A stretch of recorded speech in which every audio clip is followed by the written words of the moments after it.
has been pleading with the Israelis not to do. And now we will wait and see if Israel will continue to show the restraint they have shown so far. The president went on television and very publicly thanked Israel for not responding last night. We will, of course, have to wait and see what the extent of the damage and the casualties are. I'm curious to know if the Israelis do go in to try and knock out these Scud missile mobile sites, if they really have any better capability than we do. I wonder if they have better intelligence. I really wonder what they could do that we're not doing. Questions? Stay with us, Leslie. We have Tom Fenton on the telephone in Tel Aviv. We have CBS man in Jerusalem. We're checking, we're staying in touch, consistent with what we're trying to do here at CBS News, be a steady, reliable, dependable source of information. Let me lay out for you what at this hour is believed to be known. The headlines of this hour: a major new missile attack on Israel within the last few minutes. No question that it's major. There are casualties. How many? We do not know. Allied warplanes have blasted Baghdad again. CBS News was told by an eyewitness that the damage in Baghdad was, quote, spectacular damage from those raids in Baghdad. President Bush speaks out, warning not to expect any quick end to the fighting. That was before the new missile attacks on Israel. Not many details yet on the new round of Iraqi Scud missile hits in Tel Aviv and Jerusalem. But the Israeli Red Cross tells CBS News correspondent Tom Fenton in Tel Aviv that there have been casualties. Let's go quickly back to Tom Fenton. Tom, you have some new information? Yes, Dan. We now have an official announcement from the Army spokesman that these were once again conventional warheads, that poison gas was not used in this attack. I repeat, poison gas was not used in this attack. Well, that elicits an immediate thank God. This was the case with the first round of 8 Scud missiles, of course, that hit Israel. It turned out that they were conventional warheads, but the damage was larger than most of us have been led to believe was possible from the conventional warheads. And since that time, there's been a lot of speculation, nothing more than that, from military sources, that this was a later and more developed and a more dangerous, a more lethal, if you will, form of conventional warhead. We want to make clear that Saddam Hussein has chemical and biological weapons such as nerve gas. There is some question as to whether he has it in a form that can be delivered on the Scud missiles. And tonight, once again, with possibly as many as 11 Scud missiles hitting in the Tel Aviv area and the Jerusalem area. If there have been other hits in Israel, we're not at least yet aware of them. That again, all of these, so the Israelis now say, were again conventional warheads on these Scud missiles. Now, Tom Fenton has described to us numerous missile hits almost simultaneously. He heard 4 in the Tel Aviv area. Another 7 are believed to have hit in the Jerusalem area. Some surprise there, as we mentioned earlier. It had been widely thought by some people that Saddam Hussein would not go after Jerusalem. One, it's a center of Islamic religion as well as for Christians and Jews, but also that many Arabs live there. But it's turned out he's hit the Jerusalem area. Jean-Paul Haros, manager of the Hilton Hotel in Jerusalem, is on the phone. Thank you for being with us. What did you see and hear? Hello? Yes, hello. It's Dan Rather in New York. Could you tell us what you saw and heard from the hotel? I can't hear you. Speak again? Yes, it's Dan Rather in New York. Thank you for helping us. What did you see and hear, please? I did not hear anything other than the alarms that were sounded and the subsequent announcements over the radio. And what has the radio been telling you? The radio first said everybody full alarm with gas masks on in the shelters. Then north of Hedera and south of Ashkelon was cleared. We just now heard the announcement we can take the gas masks off, but we have to stay in the sealed rooms. Did you hear any explosions? No, I didn't. And what's the situation at the hotel, the Hilton Hotel there in Jerusalem? Are people reasonably calm at the moment? Yes, they're very, very calm, very, very cooperative. Obviously, we have to give reduced service because of lack of staff, but everybody is cooperating beautifully. Well, thank you very much, Mr. Herzog. We may want to talk to you a little later on. Word from Baghdad overnight of heavy bombing raids on the Iraqi capital, a major target going up in flames, Iraqi censorship blocking reports on exactly what the target is. But we know one major target was hit. From Tel Aviv, double-check that. Shortly after the first reports of the latest attack, President Bush was awakened at his Camp David vacation retreat in Maryland by his National Security Advisor, Brent Scowcroft. This is according to a White House spokeswoman who just says that President Bush was awakened and has been told of the attack. We have no other information on that. Now, I want to emphasize one thing, that President Bush, like almost everybody else in the United States government, has been working very hard in recent days. And when you describe the Camp David as a vacation retreat, it is that, but under these kind of circumstances, of course, it's a center of work. And the President has excellent communications at Camp David, and you say, well, why did he go there? No one has the direct answer to that question, except to say that previous presidents and this one sometimes find it advantageous to be able to get away to Camp David to clear their minds. It gives them at least a change of scenery. So in fairness, while it is a vacation retreat under these circumstances, it's certainly no vacation that President Bush has up there. President Bush was briefed on Friday afternoon at the Pentagon, given a complete briefing there before he went to Camp David. We understand there's an all clear now sounding in Tel Aviv. Tom Fenton, are you there? That's correct. The all clear is sounding now as I'm speaking. It is now broad daylight, and the assumption is, I guess, that that's the end of this particular night of attacks. If I can make one little comment, the General Chris was talking about these weapons as if perhaps they're more accurate because the hits were closer today, and unless they're aiming at the Tel Aviv Bureau, I don't think it indicates anything at all. They're wildly inaccurate, and judging from the nature of the hits yesterday, were fired off in a pretty random manner. They do not have huge warheads, but of course if one happens to hit your building, that's enough. Right, Tom, and we note that. I think, in fairness, what General Christ was pointing out was the Scud is known, it's a fairly short-range missile, the Type missile. It has always had a reputation of being inaccurate in the sense that you certainly can't pinpoint a target, but his only point was that they were able to get them into Tel Aviv and able to get them into Jerusalem. They didn't hit some open field somewhere. They did hit populated areas, which is the whole idea of what can only be called terror bombing. That these missiles are, as they have been described by both Americans and Israelis in recent days, they are basically a terrorist weapon. We had a picture up a moment ago of the Scud, and which we've done over the last few days just to remind people that even when you see a drawing of the missile, it is by last tenth of the 20th century standards, a rather crude-looking missile. This one is mounted on one of the mobile carriers. This is the reason these terrible things are so hard to find, that the Scud-B can be put on these mobile carriers, and Saddam Hussein has them. How many he has on mobile carriers, we don't know. There have been some estimates. We'll pass those along a little later on.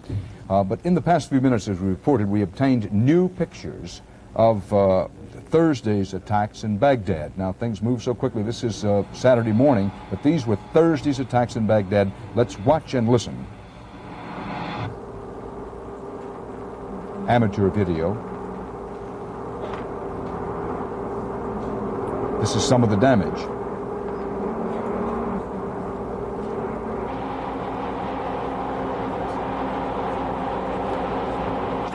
Hard to tell. We'll get General Chris in a moment after a bit to say whether that damage was inflicted by bombs or by the cruise-type Tomahawk missiles.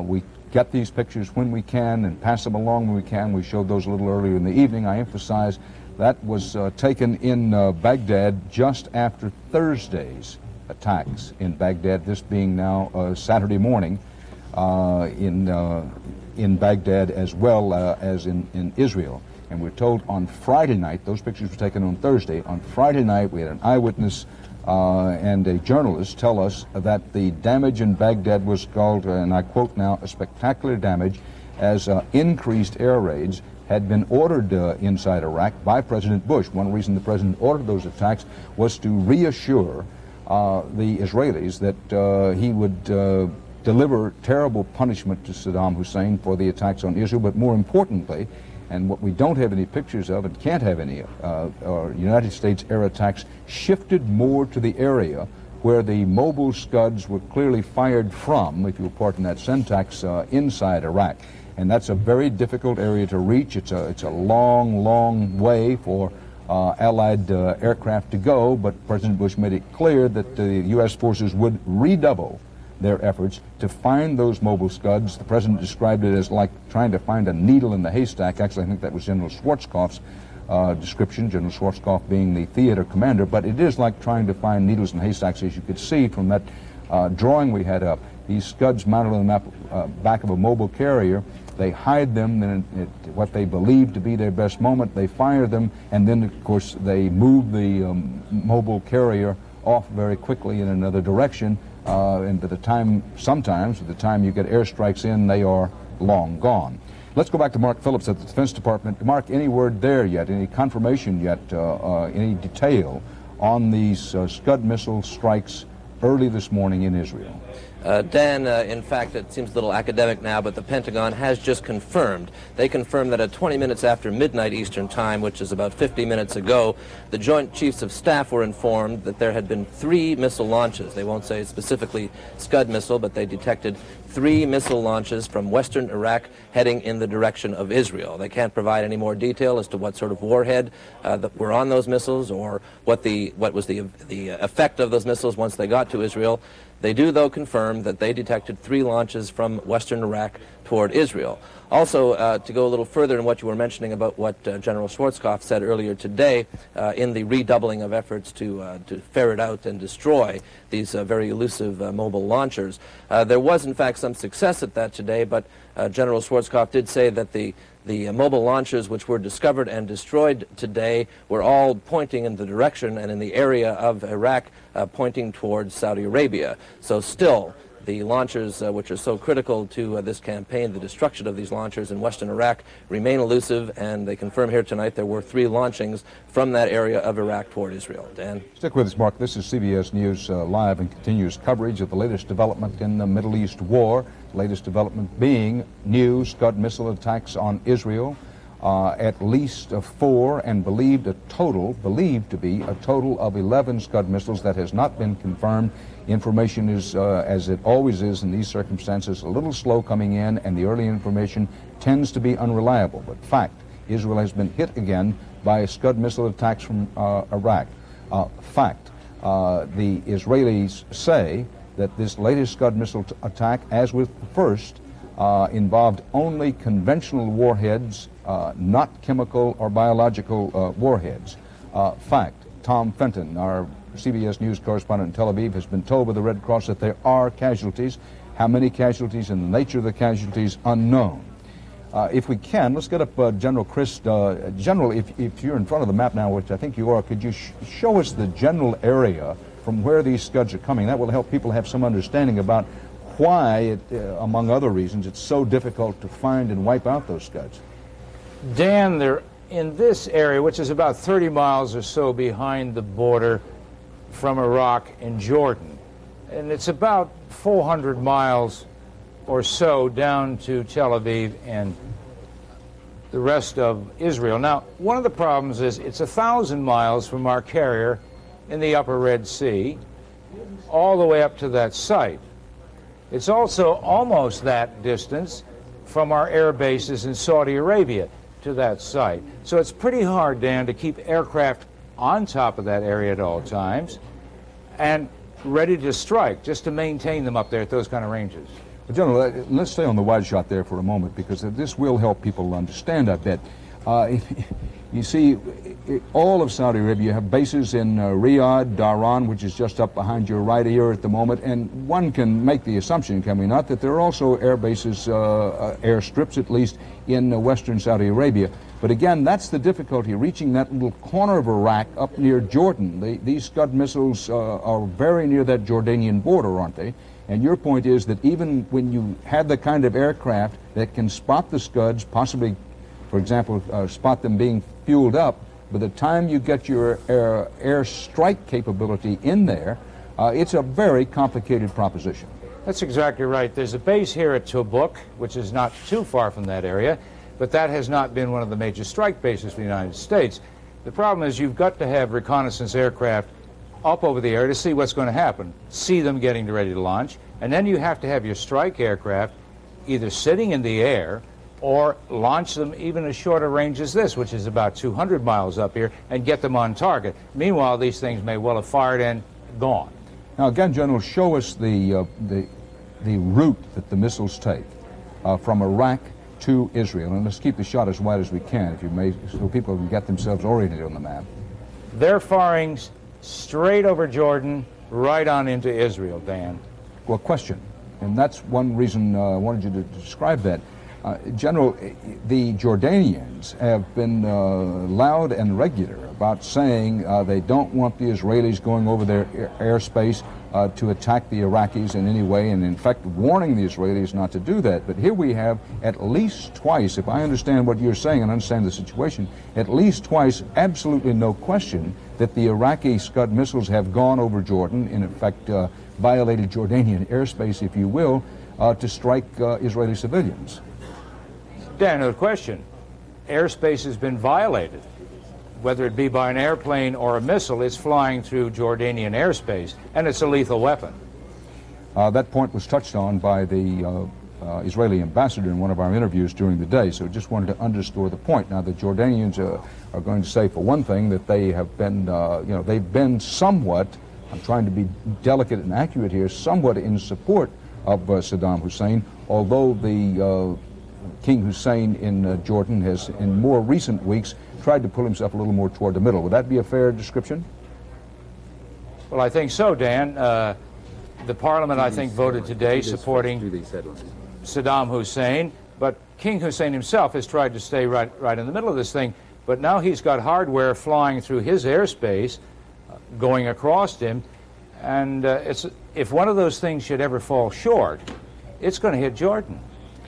General Chris, Baghdad radio, monitored in Jerusalem, has interrupted its broadcast tonight with a statement saying, and now we quote Baghdad radio by way of Jerusalem, "This moment we are launching 11 missiles at the enemy," unquote. That's Baghdad radio, monitored in and reported from Jerusalem. With the story changing minute by minute at this hour, these are the storylines of the moment. Israel hit by Iraqi missiles, casualties reported, how many we don't know. Iraq calls on Muslims worldwide to attack U.S. interests along with British, French, and others. The Pentagon declares, quote, airlift emergency, unquote. Iraq has struck again at Israel, a major assault this morning, daylight time, a major assault on, let us note, the Jewish Sabbath. Correspondent Tom Fenton in Tel Aviv reports possibly 11 hits there and in Jerusalem. About 4 in the Tel Aviv area, 7 in Jerusalem. There are casualties, no word yet on the number or extent of those casualties. As the attack started, the Israeli Air Force sent its jet fighters scrambling into the air. We have on the line now Jerusalem Mayor Teddy Kollek on the telephone. Mayor, thank you for helping us. What can you tell us about the situation? I'm afraid that I can't tell you very much. I am, for the last hour, after an alert in what they call here a safe room, where you close the doors and where you fitted all the entrances and the keyholes and a wet towel under the door and with gas masks on our head. Mayor, excuse me for one moment. We're just putting up on our television screen here pictures from Tel Aviv. These are pictures taken Saturday morning. These are first pictures in of the Scud missile attack on Tel Aviv. Let's watch and listen for just one moment. Air raid sirens sounding.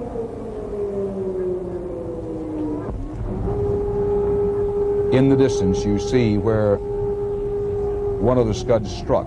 It's our belief that, and our information, that where you see that smoke in the distance is where one of them struck.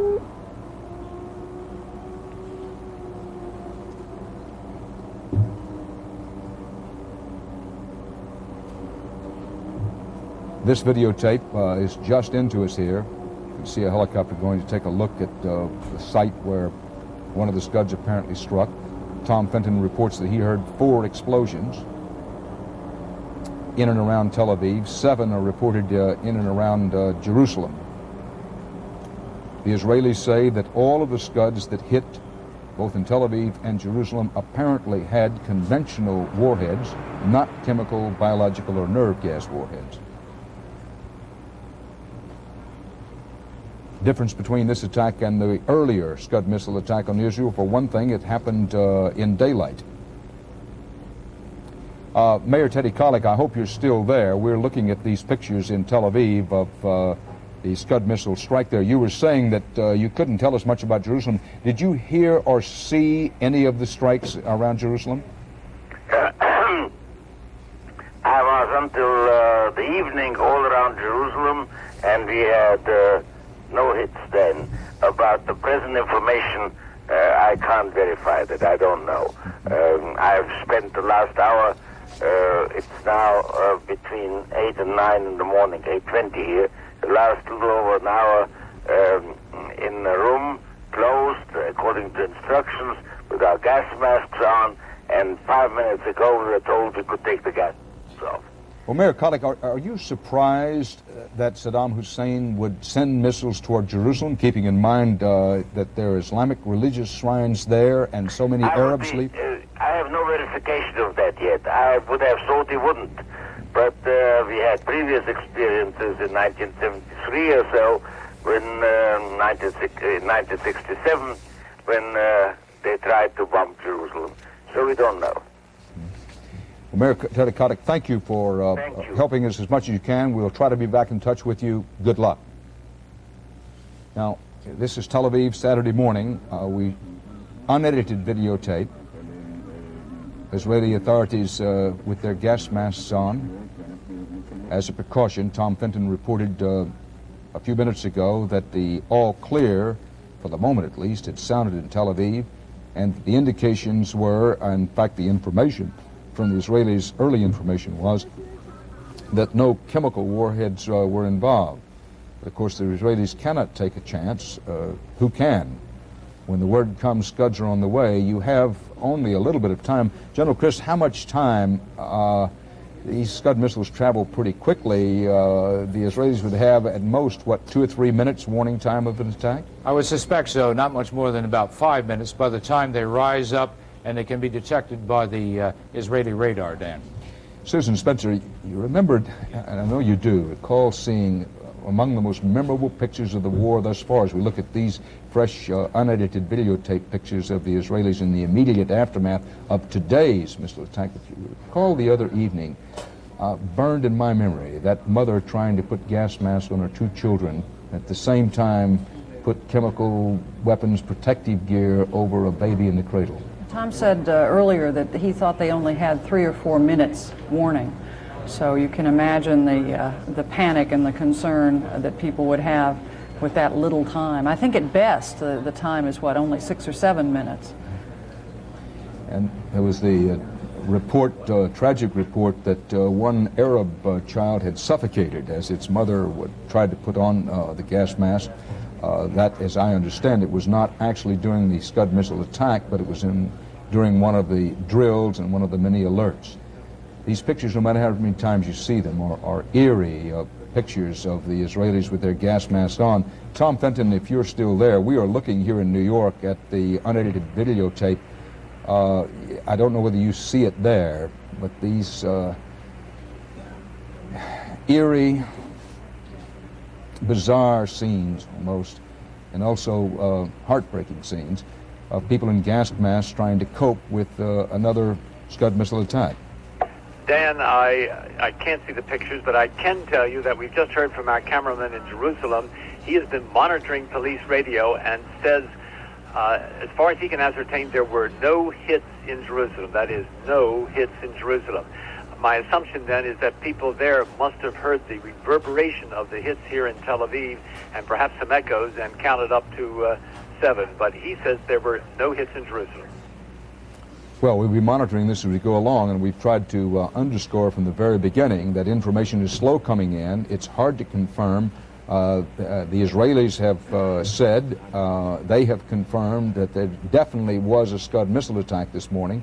The U.S. Defense Department, Mark Phillips a few moments ago said that the U.S. Defense Department was confirming that Scuds had hit Israel. The question is, where did they hit, how many did they hit, and what are the casualties? Well, now. Dan, I can tell you that there were hits in Tel Aviv, one of them quite close to where one of our cameramen was. He has the picture of the crater. It's about 5 yards across.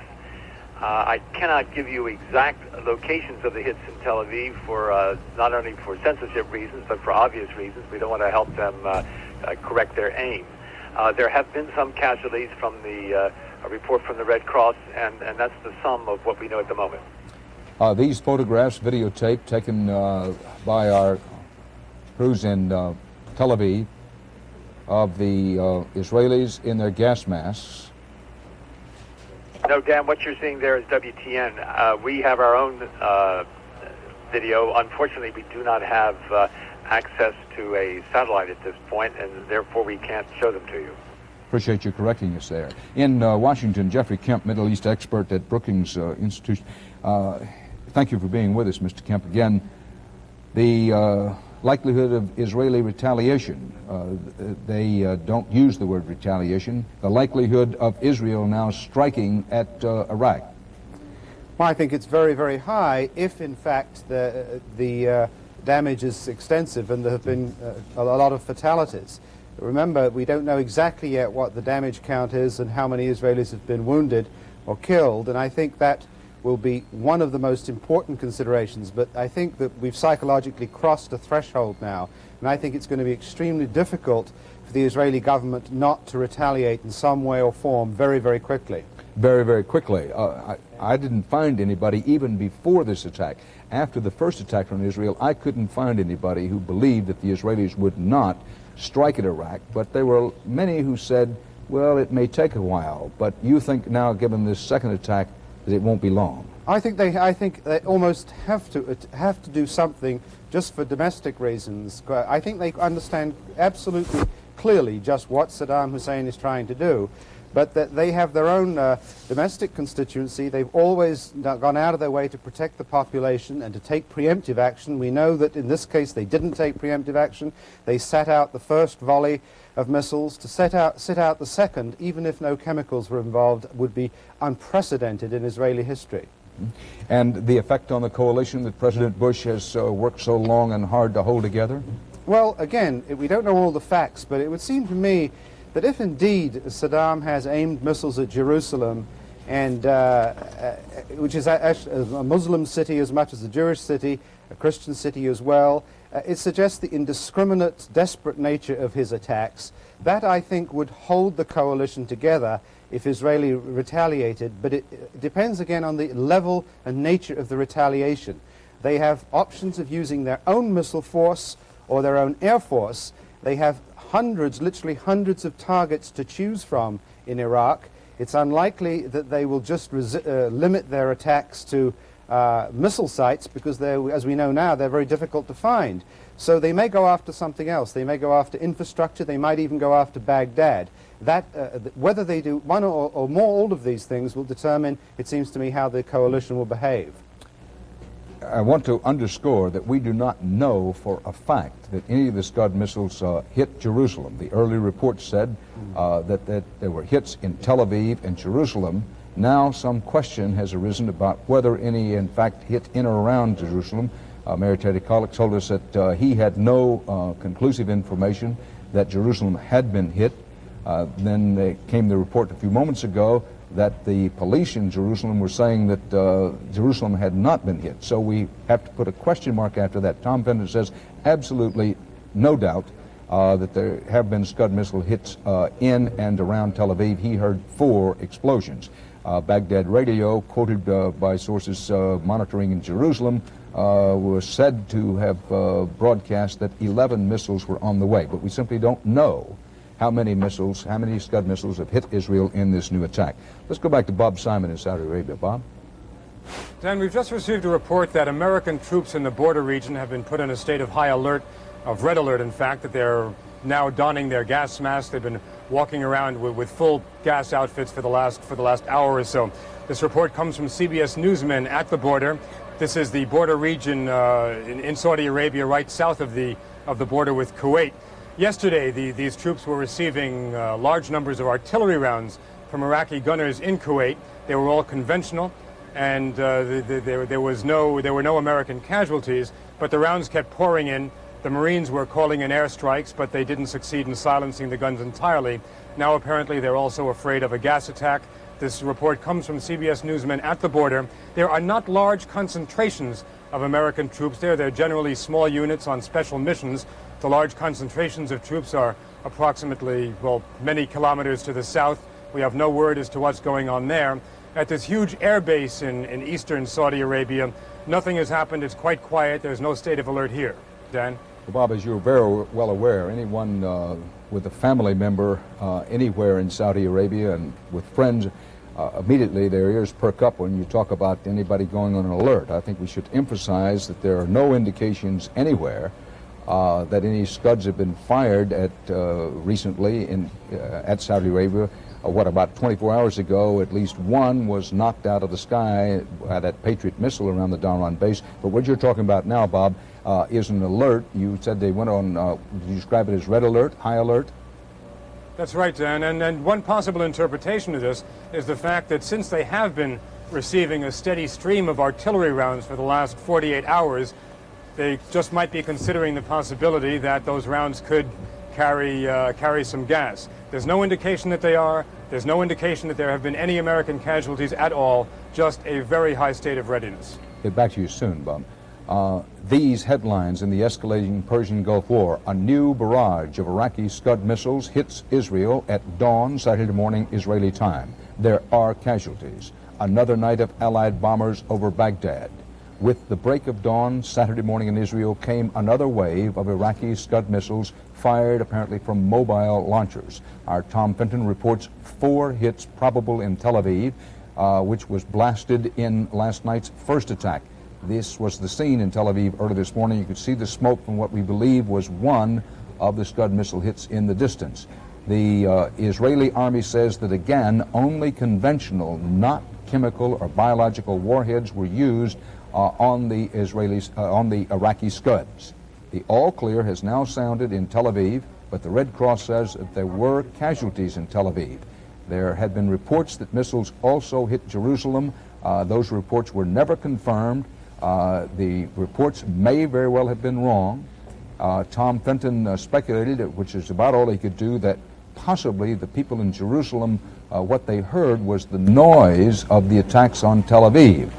Definitely some concussions were heard in Jerusalem, and that's the reason the early belief was that perhaps Jerusalem had been hit by the Scuds. We want to underscore here that there's no confirmation of any Scud missile hits in or around Jerusalem, and indeed the information in the last few minutes would lead one to place an even greater question mark around the early reports. But make no mistake, there has been a Scud missile attack on Israel, the second. There has been a hit, at least a hit in Tel Aviv, and we believe possibly as many as 4. No comment yet from President Bush or the Bush administration, though we are told that President Bush has been awakened at his Camp David retreat and told of these new attacks. Earlier tonight, Iraq's ambassador to France, told CBS News that Israel should be on guard. Israel, it is an Arab-Israeli conflict. And we have said all along from the beginning that if the war is going to break up, Israel will be in it. After last night's initial Iraqi missile blows, Israeli leaders said there would be retaliation. They wouldn't say when or how. So far, no sign after these new attacks that Israel is hitting back, although the Israelis did send their jets scrambling into the sky as the missiles came in. Before today's dawn missile hits, dawn Israel time, Israel's deputy foreign minister told CBS News an Israeli countermove would be justified. We are not in the business of retaliation. We're in the business of choosing very carefully what we need to do to protect the country. And this we will achieve.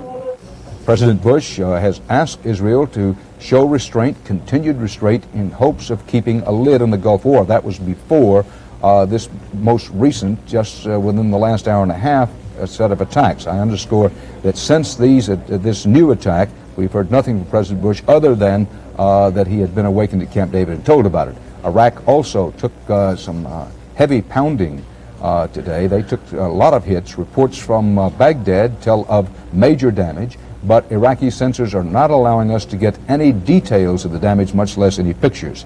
And during the evening, we got new video from Baghdad of Thursday's Allied warplane attack on the Iraqi capital. Damage clearly visible as smoke from the attack covered parts of Baghdad, and you can see where the various weaponry hit various buildings. These are described as government buildings. General Christ, George Christ, our military analyst, retired U.S. Marine Corps general, is with us. General Christ, if you could go back to the map, please. Bob Simon was up near the Kuwaiti border today, and if you could show folks where he was near the Kuwaiti border, I think it'll put in context a little bit what the concern is. He was right at the border, the Kuwaiti border, right down there, right? Now, Bob Simon, General, described to us artillery incoming, causing the Marines a lot of trouble. They were small contingent of Marines, small Marine units up that close to the border. A question, can chemical... These are U.S. troops today near the Kuwaiti border with their gas masks on and in a drill going into a sandbagged area. What would they be doing here, General, in this drill? I believe this looks like a drill, literally that. Getting in their protective gear, getting into shelters, Dan. Point I was going to make, General, one, first of all, can chemical weapons be fired from those artillery pieces that the Iraqis are using just across the Kuwaiti border to keep those Marines on the move on the Saudi Arabian side? Yes, they can. I presume they're firing with a 155 gun, and it does have a chemical round, and they use that in the Iran-Iraq war. And why has the United States and the Allies not taken out that artillery that's firing? The artillery, first of all, in the early stages of the war, set afire and destroyed a Saudi Arabian refinery in that general area. Now we find out that they're continuing to fire. We're, 2.5, almost 3 days into the war. Why haven't those artillery pieces been taken out?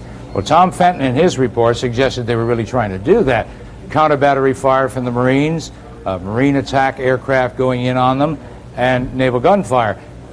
Obviously, they haven't been able to silence the batteries, so what we have to think here is those guns are pretty well protected. They could be hidden in revetments, rolled out and fired, and then brought back underneath, as the Chinese did in Korea. There's a lot of ways you can protect artillery pieces, but it would appear they are protected up there, Dan, in pretty hard positions. Now, we were just been talking about an area along the Kuwaiti-Saudi Arabian border where U.S. Marines have been maneuvering on the Saudi Arabian side, and the Iraqis from the Kuwaiti side have been lobbing artillery shells in the direction. Back to the main story of the hour, the new Scud missile attack on Israel, and as we try to get new information, confirmed second Scud missile attack on Israel. How many of the Scuds were fired? Baghdad radio is quoted as saying they fired 11. How many were actually fired? How many actually hit Israel? We do not know. There are reported casualties. The Red Cross told Tom Fenton they were casualties, but we still don't know the extent or the number of those casualties. General Chris, in talking about the Scud missile attack, excuse me for just 1 second, Dr. Dan Michael in Tel Aviv is on the phone and can talk about casualties. Doctor, thank you very much for being with us. What can you tell us about the casualties? We just received about half a dozen people with slight injuries, cuts, abrasions, and a result of the blast. We expect it might be a few more coming later on, and we might have after effects or indirect effects of the alert, like people who come with psychological distress or people who are cardiac patients and may have deteriorated during the stay in the shelter. Doctor, again, are there have you seen any serious casualties? Anyone critically injured? Not at all. Not at all. So far, all of them are very slightly injured. And how many did you say?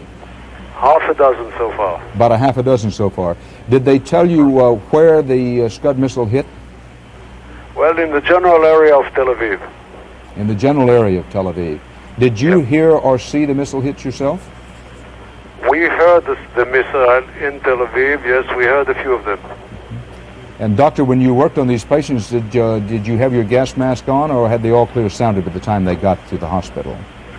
By the time the first one came in, We were with masks, all of us, but when he described the injury, we knew that this was a non-chemical weapon, and the team that worked with him could take out the mask.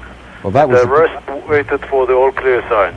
That was the point I wanted to make, that these injuries are clearly all from conventional warhead, not chemical, biological, or nerve. Well, at least they're not chemical.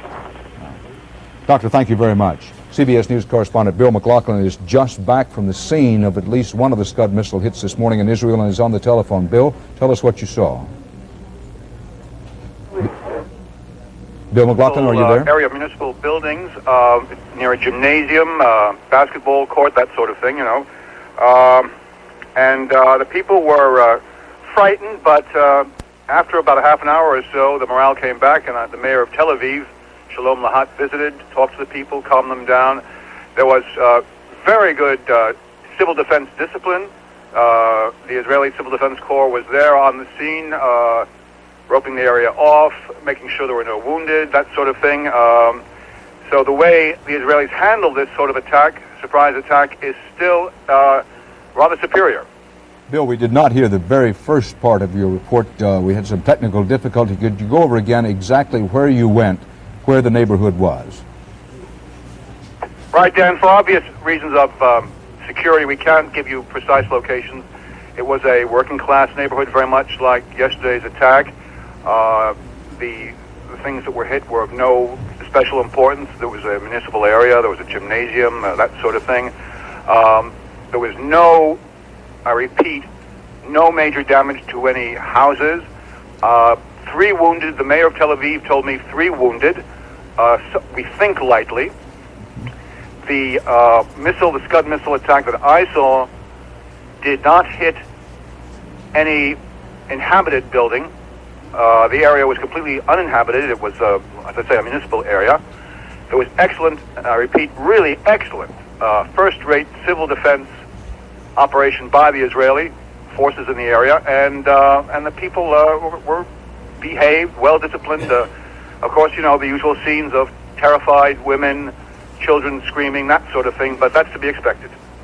That's to be expected, and when we say usual scenes, it isn't to say that we aren't sensitive to the fact that the people who are in an area hit by one of these missiles, that the fear is real and completely understanding. Colonel Uri Dromi, retired Israeli Air Force, North American Director of the Department of Information for the World's Zion Organization, is in our Los Angeles Bureau. And if I've mispronounced your name, I hope you will forgive me. We do very much appreciate you coming in to help us this morning. Thank you, Dan. From what you've heard, I gather that you've been listening to what we've said the last few minutes at least. Another Scud missile attack on Israel, the full extent we don't know.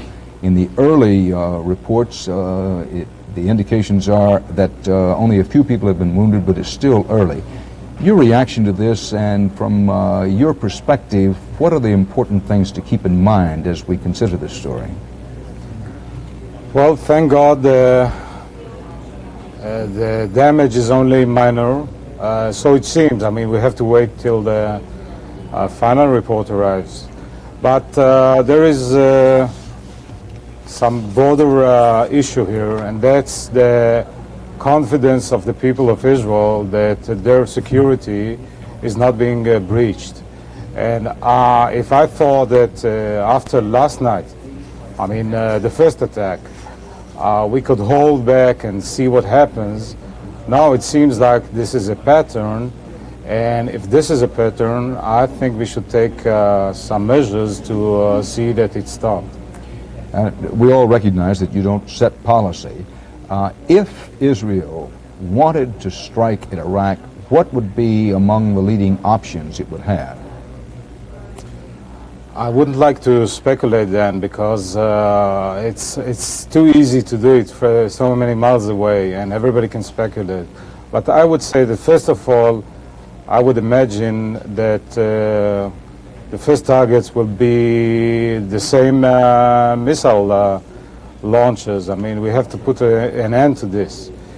Then, if there is a message to be brought in, then I would think about hitting targets that will make even a guy like Saddam Hussein understand. When you say a target that he would understand, give me an example. Well, I can look back at the Yom Kippur War, for example, if we want to learn something from the history of the conflict. When we were fighting the Syrians, we hit some targets in Syria, some of the main industrial infrastructure of Syria, and they sure felt it. Good point. And so far as we've been able to determine, the industrial infrastructure of Iraq has not been attacked on a wide scale yet by the American forces. We're not absolutely certain of that. I appreciate you being with us this morning. One last question, and then we'll be moving on. There's been some talk about the possibility that should Israel decide to strike back by air at Iraq, that there are ways to do it other than flying over Jordan. Now, certainly there are ways to do it, but as a practical matter, should Israel decide to strike at Iraq, is it realistic to believe that they wouldn't overfly Jordanian airspace? I don't know. I mean, it depends on the spot which consideration will prevail, the tactical or the political or other consideration. There are ways to do it, I think, without involving Jordan, but this is up to our commanders to decide. By the way, Dan, two kind of things are landing these days in Israel, by the way. One is the Iraqi missiles, the other are El Al planes loaded with Soviet Jews and Ethiopian Jews. I think we're going to make sure that only the latter will keep landing in Israel. The latter being Ethiopian Jews? Ethiopian and Soviet Jews. I mean, the latter being the planes, the civilian planes landing in Israel, and we will make sure that the first thing that land in Israel, the missiles, will stop. Thank you very much for helping us this morning. We want to go now to Jerusalem. I want to pause for 1 second to make sure we have this lineup here. This is part of our CBS News continuing coverage of the Scud missile attack on Israel this morning. The attack is confirmed. It came just after dawn in Israel. Now, Captain Gil McEllie is on the telephone with us now from Jerusalem. Thank you very much for helping us this morning. What can you tell us? Well, the time now in Jerusalem is 8:45, and an hour and 20 minutes ago, the air raid sirens went on all over Israel, and a missile attack was announced. After 30 minutes, the all clear sirens went on, and people were instructed that they could take off the gas masks and leave the sealed room, but stay in their apartments. As of yet, we cannot give any information about casualties nor the specific sites or where the missiles hit for obvious reasons. But we understand that, Captain, and for obvious reasons. But number one, there is absolutely no doubt that Scud missiles hit Israel today. Yes, no doubt. More than one? I'm sorry, I don't want to get into those details, because as long as we're not sure that all the launchers were destroyed, what we're doing is giving tactical information to those who will try to fire the next salvo, and we certainly don't want to do that. Understand that, and neither do we. Let it be made plain. We want to get as much information as we can without endangering anybody's life. But I think you've helped us in one way. There's absolutely no doubt that that the Scud missile attack did occur. Yes, no doubt. Captain, thank you for helping us this morning. We may want to get back to you. Thanks a lot for your help. These are new, unedited videotape pictures from Tel Aviv Saturday morning, just after the Scud missile attack. Absolutely known that one Scud missile hit in the Tel Aviv area. Our CBS News correspondent Bill McLaughlin has been out there. You can see in the early moments just after the Scud missile hit, gas masks being used by the rescue squads and others, although some of the locals don't have theirs on. This was before it was determined that however many Scud missiles hit Israel this morning, the Israelis say they are confident that they had conventional warheads, not chemical warheads. We talked to the doctor at the hospital near Tel Aviv a moment ago, and he said that he had treated, he said, 3 people, none of them injured seriously, but injured, and that they did not suffer from anything chemical. These photographs as the ambulances arrive in one neighborhood. I'm not certain this is the same neighborhood that Bill McLaughlin visited, but I believe it was. And of course the airplanes overhead.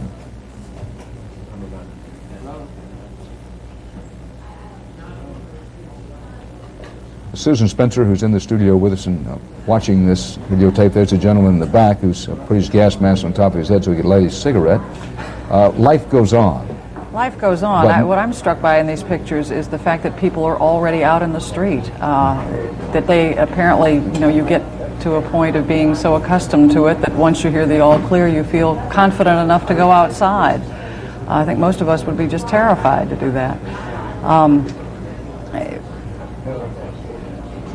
We're seeing some of the damage here. I emphasize this videotape. We play it to you as we get it. In a situation like this, this is CBS News Live continuous coverage of the Scud missile strike in Israel this morning. You make a good point, Susan, that the Israelis who've seen a lot, very well organized, when they hear they are clear, they think they can trust it. When you come out and see sites such as this, it's all well and good to say, well, that the damage was light, but it's always compared to what? Well, it will be remarkable if, in fact, the injuries are as low as the doctor that you spoke to indicated first off. As you've said, we don't certainly have any reliable information about that yet, but maybe that's a little bit reassuring. It struck me, too, this morning that this is the Sabbath, the Jewish Sabbath. It's adding to the repugnancy, I guess, of this.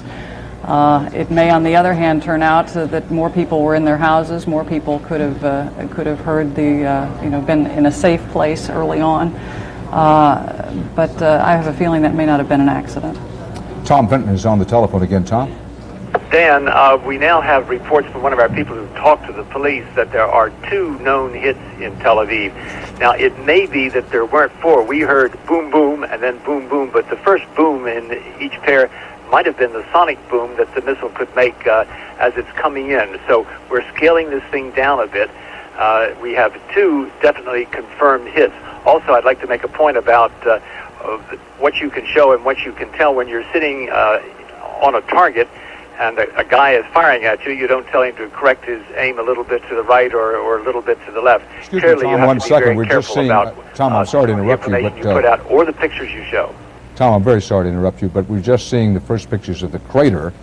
I shouldn't say the crater, at least a crater caused by this hit. And as was the case the other night, this is a crater, I would say, 8 feet deep, and hard to tell what the diameter is, but I would say at least 20, 25 feet across. Yes, that I think is the crater that was taken by one of our cameramen who was very near this particular blast. I think that's probably the one that Bill McLaughlin was describing. Our CBS News coverage of the latest Scud missile strike on Israel will continue.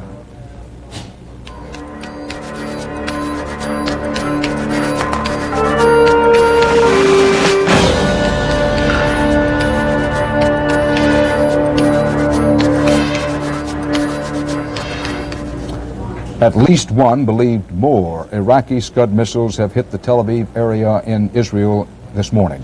The early morning barrage in Israel, this is one of the craters, at least one of the craters caused by the missile hit. It is unclear how many missiles, indeed, absolutely to be precise, we know of one missile hit.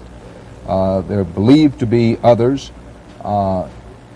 Tel Aviv is the only place where there's been a confirmed hit. One of our correspondents went out and saw it, and these videotape pictures were taken. Explosions were heard, or at least reverberations were heard in Jerusalem.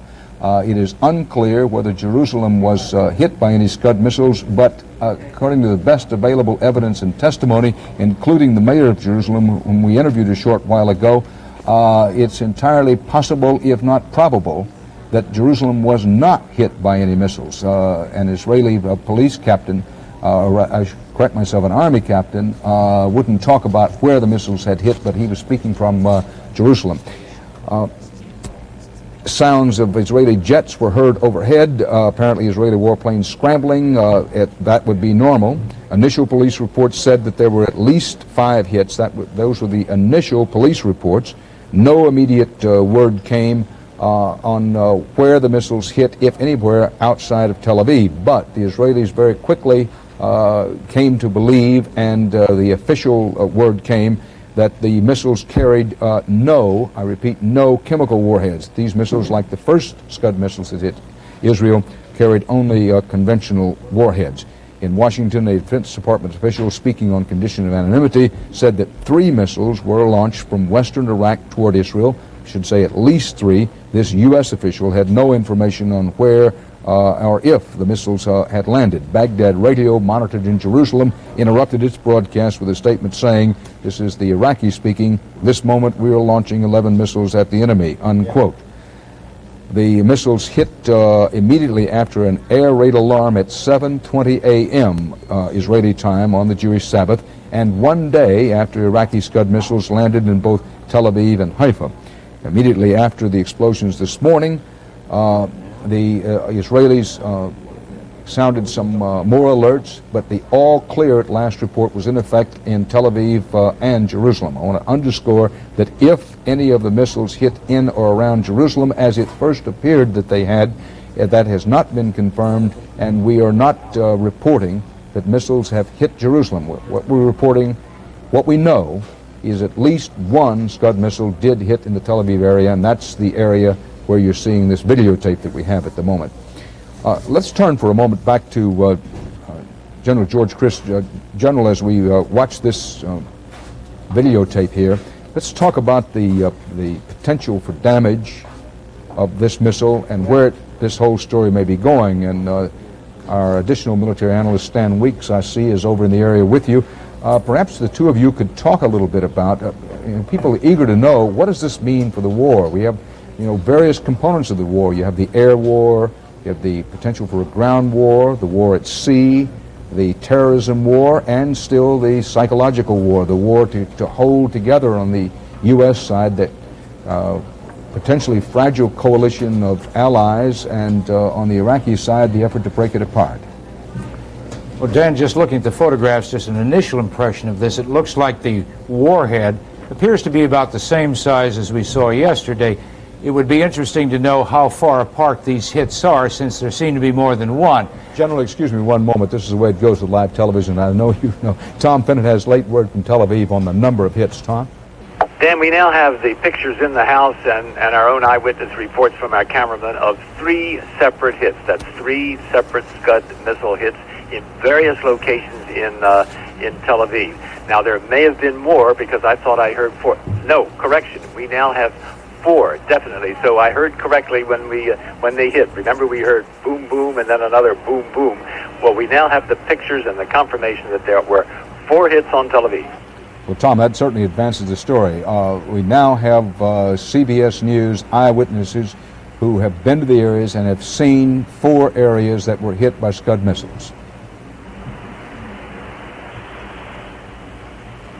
Tom, if you're still there, any further word on casualties? The last count we had were 7 people, none of them injured seriously. That's all we have so far. Thank God, again, this time, apparently, none of these hit a crowded building. If I can advance the story a little bit, I think we have to think now very seriously about Israeli retaliation, whatever they want to call it. One of the problems the Israelis face is that they do not have satellites. They're going to have to rely on someone else, and that someone else is most likely going to be the United States. It's pretty hard to hit a missile unless you immediately strike after the mobile launcher is fired, unless you have good intelligence information, and presumably that means you've got to have access to somebody's satellite information. Tom, don't hesitate to interrupt us. If any more information comes, I want to underscore that we now know of 4 Scud missile hits in the Tel Aviv area. If there have been any additional missile hits in Israel, we have not yet confirmed them. The early reports of explosions heard around Jerusalem, we don't quite know what that means.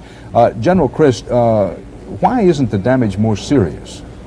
Well, Dan, it looks like the warheads are no larger than, say, the 1,000-pound. There's differences in damage. In some cases, it looks like it hit a roof. In other cases, it went to soft ground. One thing did strike me: 4 missile hits in Tel Aviv in a matter of minutes apart, early in the morning. I think you've changed the character here of this missile attack, Stan.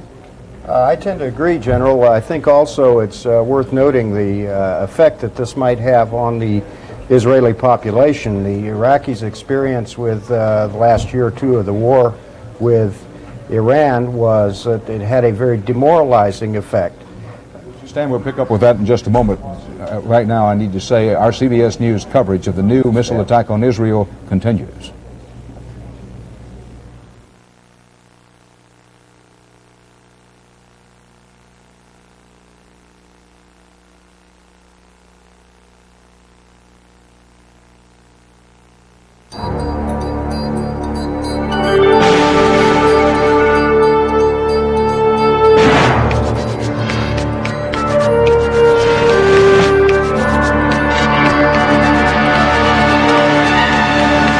You're watching CBS News continuous coverage of Showdown in the Gulf. From CBS News headquarters in New York, here is Dan Rather. With CBS News correspondent Susan Spencer at our war coverage headquarters here in New York, and also with the able assistance of our military analysts, retired U.S. Marine General George Christ and Stan Weeks.